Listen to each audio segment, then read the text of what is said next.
In this beginner guide to drawing, I'll teach you all the fundamentals of drawing step by step. We'll start with drawing basic lines and shapes.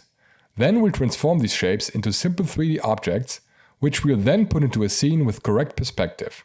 After that, I'll show you how the principle of construction helps you draw anything you want. And finally, I'll give you some specific tips for digital drawing. I have good news for you if you're a beginner artist.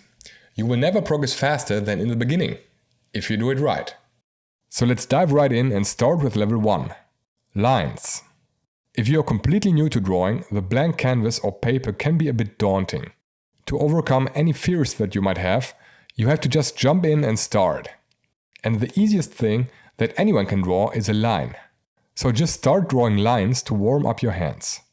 Draw some straight lines and draw some curved lines. The goal here is to just loosen up and get ready for your first drawings. This should take a few minutes at most. And don't worry if your lines aren't perfect and maybe a little wonky. It's fine. Just try to get a feeling for the drawing pen. Level 2. Shapes. After scribbling your first few lines on paper, the first logical step is to start drawing basic shapes. These basic shapes are ovals, circles, triangles, rectangles, and squares. This might sound boring, but to draw 3D objects, you need to be able to draw shapes first. Just draw these until you get the shapes right and they don't look wonky anymore. When practicing, don't just draw the shapes straight from the front, try also rotating the shapes. To improve the difficulty, you can try more complex shapes like stars, pentagons, or hearts. And if you want to practice shapes even more, you can just make up your own. Try combining straight and curved lines. There's basically no limit to your creativity here. Side note, circles are the hardest, so don't despair. They can even be a challenge for experienced artists. And no, I can't get them right the first time either. Level 3. Forms. The third level is to draw actual 3-dimensional forms. This is where things start to get really interesting and where you take your drawings to the next level. The most basic forms are balls, pyramids, and cubes. On top of that, there are cones and cylinders. If you practice drawing basic shapes, you will soon be able to draw forms as well. Pro trick: start with a ball. First, draw a circle and done. Yep, a ball always looks the same. The easiest form has to be a cone. To draw that, just draw an oval. Then draw a dot above the oval and just connect the edges of the oval with the dot. Next, try drawing a cylinder. Draw an oval once again, then draw another oval above the first one. And once again, connect the edges. To draw a pyramid, start by drawing a triangle. Then add an angled line and connect the end of the line with the tip of the triangle. To draw a cube, start by drawing a square. Then draw 2 parallel lines originating from the edges of the square. Connect these edges with the line that's parallel to the side of the square. Next, draw a line that's parallel to the new rectangle you just drew.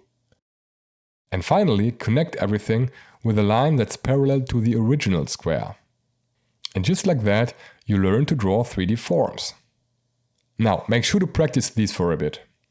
Once again, don't just draw these from the front only. Rotate the initial shapes and try different angles. You can also draw an object that's viewed from below, by drawing lines that are angled downward. Once you feel more confident, we can now move to level 4, which is perspective. Now, if the forms you drew in level 3 looked weird to you, it's probably because they weren't in correct perspective. To draw objects more convincingly, you need to learn 1-point and 2-point perspective. We'll start with 1-point perspective. First, draw a horizontal line on the canvas. This represents the horizon. Then mark a point on the horizon line. This is our vanishing point. 1-point perspective is named like that because it has one vanishing point. As you can see here, I've already drawn some basic shapes from the front. To turn these into 3D forms in correct perspective, you now need to draw the other lines of the forms. In the last level, you drew parallel lines. But in correct perspective, all lines that are pointing away from you go in the direction of the vanishing point. So you can kind of connect the edges of your shapes with the vanishing point. To determine the depth of your objects, all that's left is drawing the remaining lines. To do that, you draw horizontal and vertical lines that cross the lines that go to the vanishing point. Or in case of the pyramid, you just connect the remaining edges again. The only thing left is to erase all lines that don't belong to the objects. If you draw an object above the horizon line, it works the same way. Draw a shape, connect the edges to the vanishing point, draw the rest of the object with straight lines, and erase the remaining lines. Now you have an object that's floating in the air. And finally, we could just add 2 lines in the middle, coming from the vanishing point. And now we have a street. If you've mastered this basic perspective, you can now move to 2-point perspective. Now, this is basically used most often in art because it's more realistic. 1-point perspective doesn't really exist in real life, but it's still useful to learn the principles. As the name suggests, you now have 2 vanishing points. You don't have a front plane that you draw perfectly straight. Now, only vertical lines are drawn straight. Every other line goes to either the left or the right vanishing point, depending on the direction the plane is facing. For example, let's draw a cube. First, draw a vertical line. Then, draw 2 lines from each vanishing point to the edge of the line. These will act as guides. Draw along these guides to create the side planes of the cube. Next, draw 2 vertical lines to determine the depth of the cube. And lastly, draw guides from each vanishing point to the top of the new vertical lines you just drew. Finally, you can draw the top plane along these guides. If you erase or hide the guides, you now have a cube. Drawing a cuboid works the same way as drawing a cube. The only difference is that the sides of the object are not the same size. To draw a pyramid in 2-point perspective, we need to establish the ground plane first. Draw a line from each vanishing point until they cross. Then draw 2 more lines above the first lines. Now you can draw the ground plane. To make sure that the tip of the pyramid is exactly in the middle, we need to find the center of the ground plane. To do that, connect the edges of the ground plane. The point of intersection is the middle. Now draw a vertical line starting from that point. Finally, just connect the edges of the ground plane with the tip of the pyramid. To draw a cone, we can start the same way as we did with the pyramid. Once the ground plane is established, we can now draw an oval inside it. Again, we establish the middle of the ground plane and draw a straight line upwards. Lastly, we connect the edges of the oval with the tip of the object and erase all superfluous lines. The last missing form is a cylinder. I think the easiest way is to draw a cuboid first, which can act as a guide for the cylinder. So let's draw 2 cuboids, one lying and one standing. Once you've done that, you can now draw ellipses inside the sides of the cuboid. Now, all you need to do is to connect the 2 ellipses with vertical lines and erase all lines that made up the cuboid. And also erase the parts of the cylinders you wouldn't be able to see.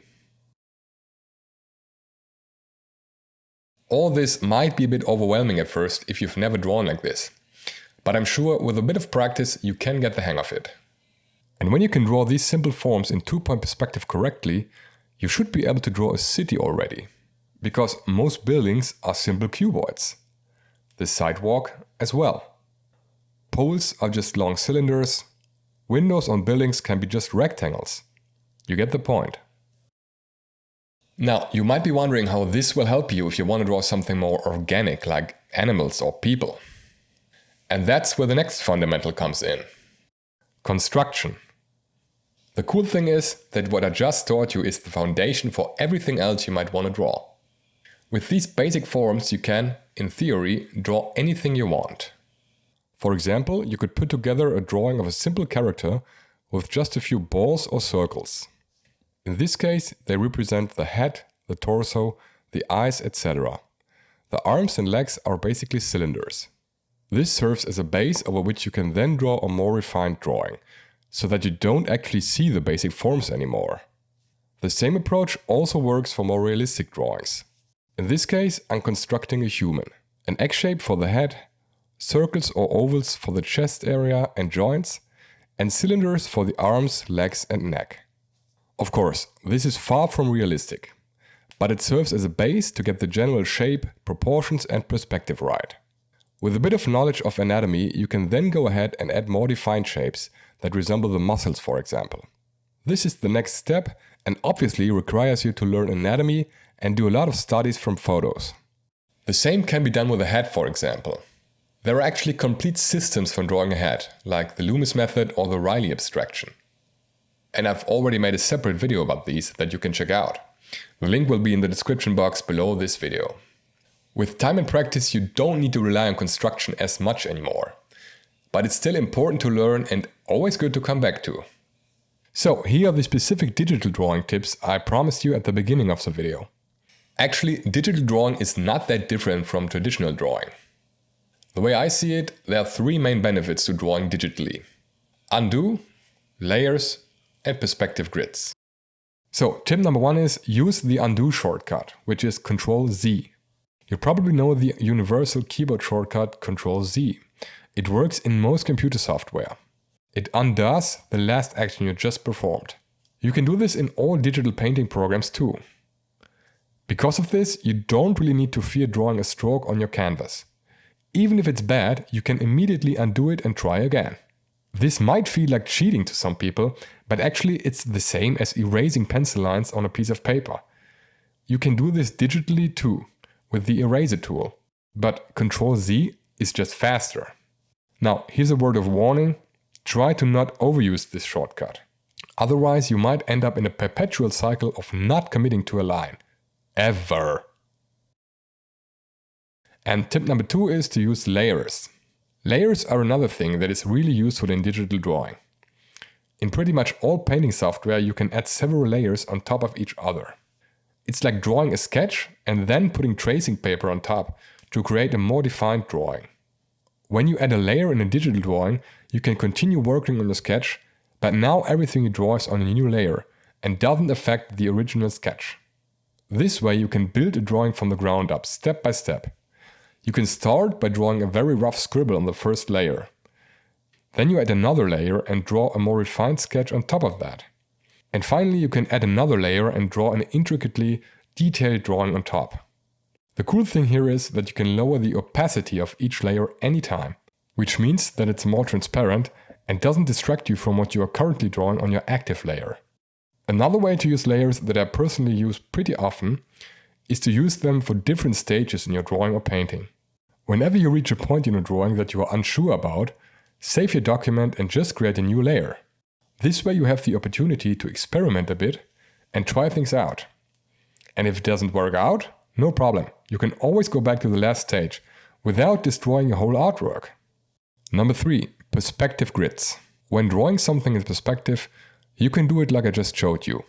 Draw individual guides for every object you draw. But another way is to draw lots of guides beforehand and draw your objects along those lines. Digital painting software makes this easy. Instead of having to draw hundreds of lines by hand, you can use perspective grids. In this case, I'm using the free software Krita, which has a tool for this. This allows me to put down a horizon line and add as many vanishing points as I want. And as you can see, it automatically creates many lines to draw along. This way you can practice drawing basic objects or even draw a full scene in perspective quickly. Try these different levels out and practice each stage until you get sufficiently good at it. To get as good as the pros though, you need to learn how to practice right. I recommend you watch this next video of mine, where I show you 5 ways to practice drawing that can really accelerate your progress. Good luck!